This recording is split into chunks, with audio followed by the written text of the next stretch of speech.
inspired by a tinge of Lysistrata, you know, the Aristophanes play? Yeah, I know about that. They do this thing. Right, OK, so there's this play, right? And what happens, it's a Greek thing.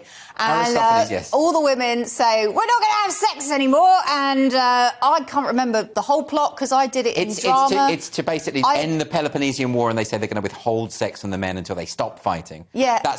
And this story is similar, isn't it? I did it in Loughborough University, and we did it with interpretive ribbons, so I can't really remember. Well, that's not very sexy at all. Well, Leo, what's happening? They don't mention any Peloponnese or whatever, but no. So in America, because they've banned abortion, well, they haven't really banned abortion. They've left it up to states to decide. So some states will ban abortion. So US women have declared a sex strike for men who won't get a vasectomy after the abortion ban. So abstinence has been trending on Twitter in the wake of the Supreme Court's decision to overturn the Roe versus Wade ruling. I mean, that'll show the religious right doing exactly what the religious right want you to do, having abstinence. I mean, that is exactly what these people want to do. And also, I've seen the protesters. They're mostly bog monsters. Like, nobody wanted to have sex with them anyway. So I don't think this strike... I mean, Mick Lynch might as well announce it for the RMT. Like, you weren't going to have sex anyway, so you can't go on strike. This sort of sex strike, it can only work if everyone got on board, right?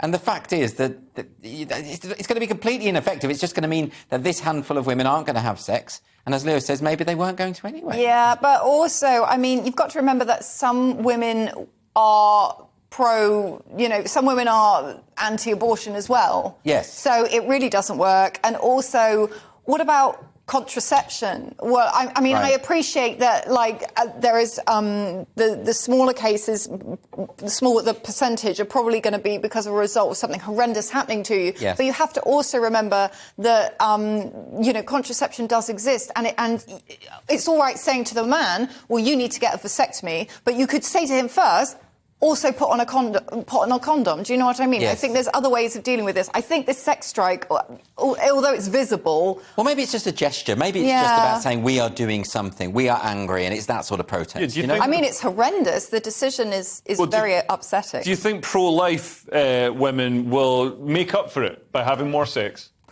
Oh, gosh, that would be another kind of sort of a counter protest. Yeah. Counter strike. But it's not a strike. It's a superfluity of sexual activity to make up for it. It's an interesting concept. We're filling people's heads with all sorts of ideas today.